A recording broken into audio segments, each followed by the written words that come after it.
ఒకవైపున చర్చలు జరుగుతుండగానే తాజాగా అమెరికాకి సంబంధించిన ఒక డ్రోన్ని ఇరాన్ కూల్చేసింది. అమెరికా దాని మీద గగ్గోలు పెట్టలేదు, ఇరాను సైలెంట్గా ఉంది. అదే సంచలనాత్మకమైనటువంటి అంశం.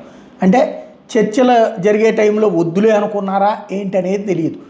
అమెరికాకి సంబంధించినటువంటి నిఘా డ్రోన్ MQ-4C ట్రైటాన్ని నిన్న ఇరాన్ కూల్చేసింది. దాదాపుగా ఇది $200 మిలియన్ ఉంటుంది. యాక్చువల్గా ఇది UAV అన్మాన్డ్ ఎయిర్ క్రాఫ్ట్ అనమాట. దీన్ని MQ-4C ట్రైటాన్ అంటారు. రిమోట్ ఆపరేటర్స్ కంట్రోల్ నుండి నిన్న తప్పిపోయింది.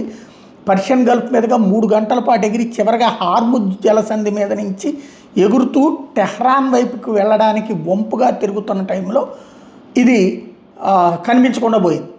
డిస్ట్రెస్ మెసేజ్ కూడా బేస్కి వెళ్ళింది.